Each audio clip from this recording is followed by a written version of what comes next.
की खास बातचीत करें हमारे सहयोगी, वो सुनवा देते हैं पहले से। और अपनी इच्छा से वो अपना नेता चुनती है। वो मुझे 2023 में जीता था और मतलब चुना था। मैं 69,900 की लीड से मैं जीता था।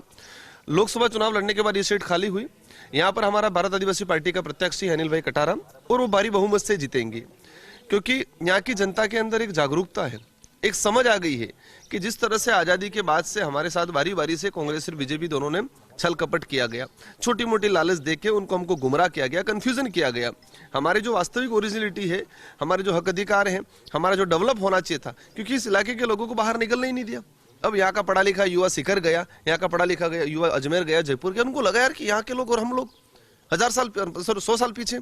तो उनको लगा कि यार क्यों पीछे, कि हमारा प्रतिनिधित्व सही नहीं जा पाया, इसलिए अच्छे प्रतिनिधित्व। इस बार ये भी बात आ रही है कि कांग्रेस ने इस बार जैसे आप ही के गोत्र से महेश रोहत है उनको खड़ा किया है, तो उससे आदिवासी वोट बटेंगे। और देखो, एक समय था जरूर कि वो ऐसे पैतरे खेलते थे तो वोट बढ़ता था, लेकिन आज की जनता समझदार हो चुकी है।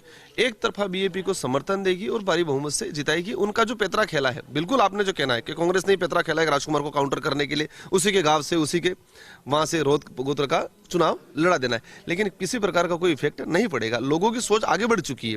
कांग्रेस बीजेपी जिस सोच में सोच रही है, आदिवासी यहाँ तक सोच रहा नहीं, आदिवासी अब आगे सोच में डेवलप हो चुका है। सर, एक जैसे भील प्रदेश का ये मुद्दा है, उसके अलावा जैसे 2018 में भी आप विधायक थे, तो आपको 5 साल का समय मिला यहाँ पे विकास करने का, उसके आधार पर आपने 2023 में वोट मांगे, 2023 में भी आप जीत गए। इस बार क्या वादे हैं और क्या पिछला ट्रैक रिकॉर्ड का हवाला देके वोट मांग रहे हैं? देखो, मैंने पिछले 5 सालों के अंदर यहाँ पर एजुकेशन के लिए मैंने काम किया। मेरा जो एमएलए फंड था, उस एमएलए फंड में से मैंने 70% एजुकेशन पे लगाया। मैंने गवर्नमेंट से यहाँ पर सड़कें नहीं थी वो करवाई। मैंने 3 कॉलेजें बनवाई, 2 कॉलेज मैंने खुद ने खुलवाई। एक कॉलेज पहले से खुली हुई थी लेकिन बनी नहीं थी बिल्डिंग, मैंने 3 कॉलेज खुलवाई। यहाँ पर बड़ा प्रोजेक्ट पेयजल को लेकर समस्या आ रही थी, सिंचाई को लेकर मैंने कड़ना प्रोजेक्ट सैंक्शन करवाया 886 करोड़ का। उसका टेंडर हो गया। टेंडर होने के बाद गवर्नमेंट चेंज हुई, तो वर्तमान गवर्नमेंट एक तरफ कह रही घर घर नल पहुंचाएंगे, 886 करोड़ का टेंडर जो सैंक्शन काम है उसको वर्क ऑर्डर नहीं दे रही है। तो इस तरह के सारे काम कराए, उन कामों के आधार पर लोगों ने मुझे सेकंड बार इतने वोटों से जिताया। सर, कई बार ऐसा होता है ना कि उपचुनाव हुए हैं तो जनता ये भी चाहती है कि अगर विकास कराना है तो सरकार के साथ जाएं। देखो, एक चीज ये होगी, मैं इस पे आना चाहूंगा, लेकिन आपने एक बीच में बोला था बिल प्रदेश का। बिल प्रदेश वाली बात, ये डिमांड हम लोग कर रहे हैं, पर एक चीज आप, जो भी बीजेपी का प्रत्याशी है, एक तरफ बीजेपी कह रही है कि नए राज्यों का मतलब बिल प्रदेश बना के तोड़ने का काम कर रहे हैं, तो बीजेपी के प्रत्याशी ने कहा है कि मैं बिल प्रदेश का समर्थन हूं, बिल प्रदेश बनना चाहिए। उनके मंत्री कह रहे हैं, उनके संतरी कह रहे हैं, मुख्यमंत्री जी कह रहे हैं कि बिल प्रदेश एक जायज अजायज मांग है, जायज मांग नहीं है, और बीजेपी का प्रत्याशी कह रहा है मैं बिल प्रदेश के समर्थन में हूं। तो ये किस तरह की राजनीति कर रहे हैं? डेवलप की बात होती है, मैंने हेल्थ के क्षेत्र में बातें, मैंने एजुकेशन, हर व्यक्ति का इसके डेवलप का मुख्य जो जड़ है या मुख्य आधार है, शुरुआती जो कड़ी है वो एजुकेशन है। मैंने एजुकेशन पे काम किया है। अगर एजुकेट व्यक्ति होगा तो अपने आप सारी चीजें डेवलप होगी। तो मैंने एजुकेशन पे काम किया, उसी का परिणाम मुझे मिला था। सर, मैं जो पूछ रहा था उसका जवाब नहीं दिया। हाँ, कि किस तरह से मतलब आगे जो भील प्रदेश से पहले मैंने एक सवाल पूछा था कि जो डेवलपमेंट की आपने बात करी कि डेवलपमेंट हम करा रहे हैं, डेवलपमेंट पे ही हमने वोट मांगा है, तो इस बार कितनी उम्मीद है कि इस बार भी आपका जो प्रत्याशी निकल जाएगा?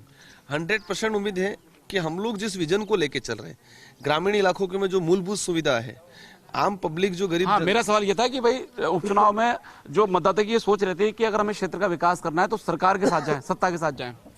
यहाँ की जनता ने क्या समझा है? अगर कांग्रेस बीजेपी को डेवलप करना चाहिए था तो वो अपने आप पहले कर सकती थी, नहीं किया। जनता ने एक ठाना है कि पहली बार हमारी आवाज बन के कोई जा रहा है, पहली बार इस क्षेत्र की समस्या उठ रही है, जो वास्तविक जरूरत थी, डेवलप की बात है। देखिए, जब भी कुछ ऐसा आता है तो कांग्रेस की लीडरशिप और हमारे सहयोगी अभिषेक लगातार बने हुए हैं। अभिषेक, क्योंकि पहला 1 घंटा बीत चुका है, 1 घंटा 10 मिनट के आसपास हो चुके हैं। अब क्योंकि जिस जगह आप मौजूद हैं वहां सवाल परसेंटेज का है ही नहीं, सवाल यह कि कितने वोट वहां पड़े हैं, कुछ दिखाई दिया या अभी भी वैसा ही सन्नाटा है, 10-5 ही वोट पड़े?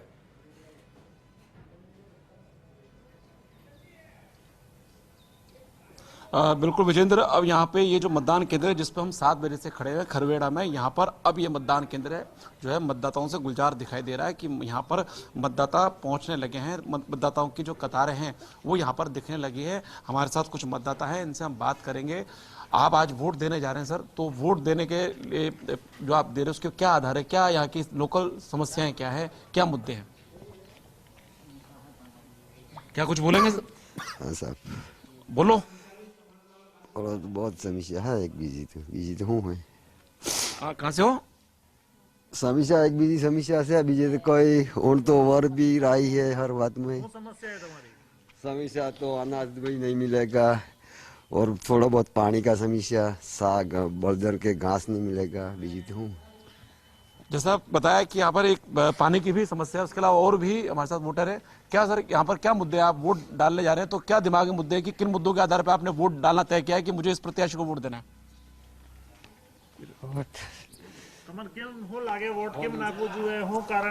और उनसे बात करने की कोशिश करते हैं। आप बताएं, आप युवा हैं, क्या आपके मुद्दे हैं वोट डालने के लिए? हमारे शिक्षा और रोजगार, पानी की सुविधा होनी चाहिए। पानी की सुविधा होनी चाहिए। और आप बताएं। बस शिक्षा, जल और रोजगार। शिक्षा के क्या कमी है यहाँ पर, कैसे? तो कर्मोन्नत स्कूलों तो कर्मोन्नत कर दिए, लेकिन यहाँ शिक्षक की कमियां होती है गाँवों में।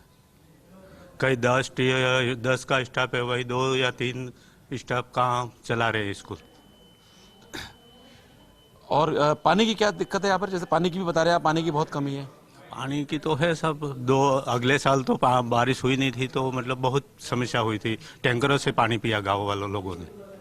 पिछले 2 बार के चुनाव में ये गवर्नमेंट को मतलब चलाना पड़ता, टैंकर चलाना पड़ते हैं, लेकिन लोग अपने खुद के पैसों से मूलभूत जरूरत है भटकते हुए अभिषेक। और ये अच्छी बात है कि वोटर्स यहाँ पर पहुंच रहे हैं, मुद्दे के साथ पहुंच रहे हैं, जो जरूरतें, और ये तो मूलभूत जरूरतें, ये तो होनी ही चाहिए। अगर इसकी भी कमी है और इन मुद्दों को लेकर वो वोट कास्ट करेंगे, अपने प्रत्याशी को चुनेंगे, तो ये अच्छी बात है। कम से कम देरी से ही सही, लेकिन इस बूथ में भी वोटर्स पहुंच रहे हैं, कतार में नजर आ रहे हैं। क्योंकि 84 सीट की हम बात कर रहे हैं विजेंद्र, बेहद अहम सीट है और इसका भी एक बार इतिहास जरूर देख लेते हैं पिछले 3 चुनावों का।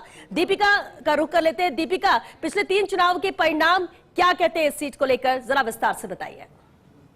बिल्कुल श्वेता, चलिए शुरुआत करते हैं बिना देर किए, क्योंकि 2013, 2018 और 2023 के परिणाम की और साथ ही साथ स्थिति को बताते हैं। सबसे पहले यहां पर 84 विधानसभा का जिक्र कर लेते हैं, उपचुनाव जिस पर हो रहा है। 2023 से शुरुआत करते हैं। 2023 में राजकुमार रोत बीएपी से जो प्रत्याशी थे, उन्होंने जीत हासिल की। उनका जो वोट प्रतिशत रहा 52.92%। तो वहीं दूसरी तरफ भारतीय जनता पार्टी ने उतारा था मैदान में सुशील कटारा को।